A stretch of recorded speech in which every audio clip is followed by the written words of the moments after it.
Hello and welcome to today's devotional. Today we're in Proverbs chapter 8, verse 32, and we're getting close to the end of chapter 8.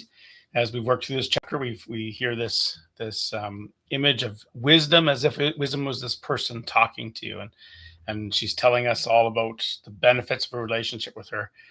And when she gets to verse 32, she says this: "Now therefore, O sons, listen to me. For blessed are those who keep my ways." Now, this is wisdom talking, right? Blessed are those that keep the ways of wisdom. So, therefore, O sons, listen to me, wisdom. For blessed are they who keep my ways.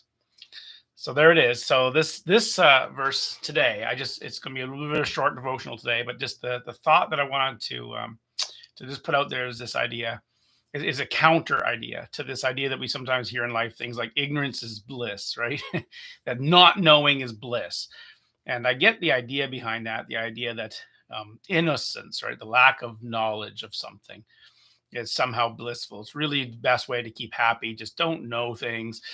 But it's not bliss, not really. I mean, you can live in a kind of a contentment of not knowing that a disaster is about to befall you, but that doesn't stop the disaster from falling on you. And so it isn't really bliss. It's just temporary peace, perhaps, to not know and to not have wisdom.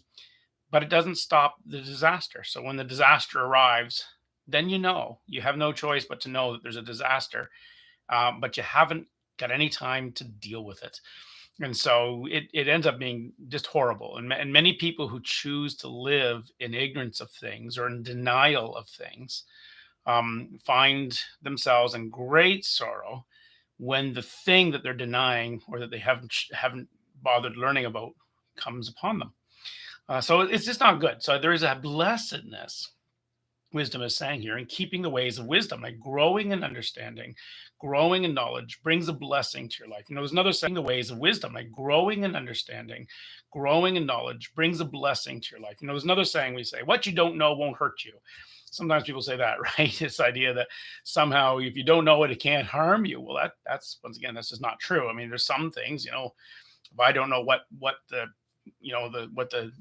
weather of the day in the Amazon basin is going to be, that won't hurt me, but it has no effect on me at all. So that the lack of that knowledge is irrelevant. But in our lives, there are an awful lot of things that not knowing does hurt you. And so this sentiment isn't a good one. We need to realize the value of growing in wisdom, the value of becoming, let me just say it this way, becoming smarter people. Uh, a lot of our day, we see people just willfully living in, not to be offensive, but in stupidity, and deciding that that's all right. I'm happy anyway. Well, it's not going to last. We need to grow in our wisdom and our intelligence and our smartness. It's really where blessing comes from.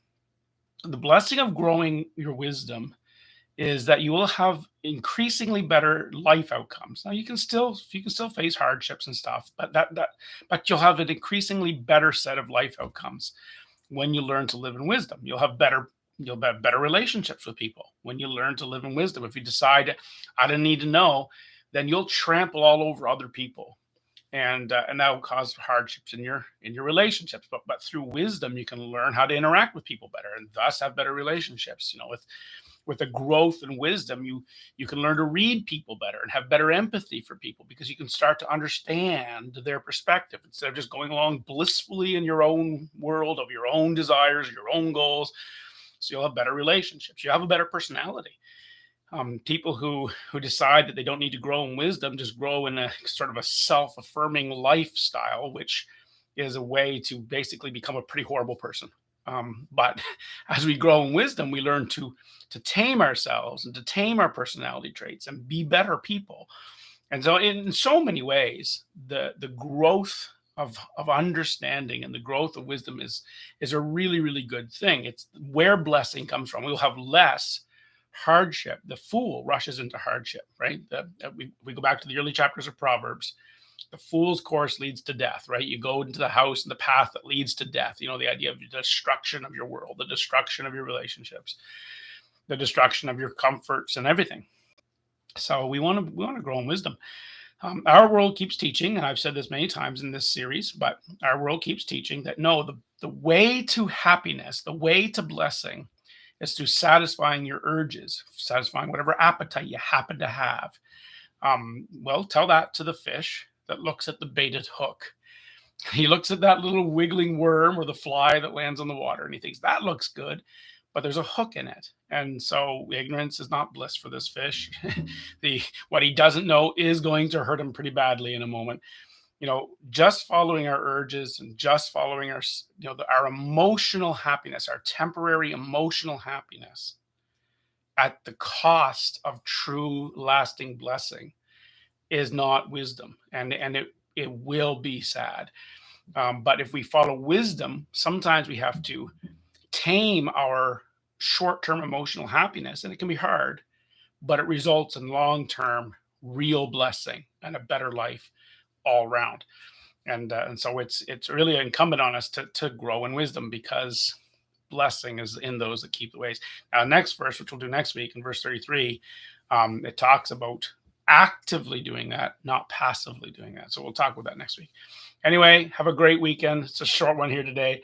I got a bunch of stuff on my agenda for the day I got to get to, but hope you have a great weekend, and we'll see you maybe in our teaching on Sunday. Take care.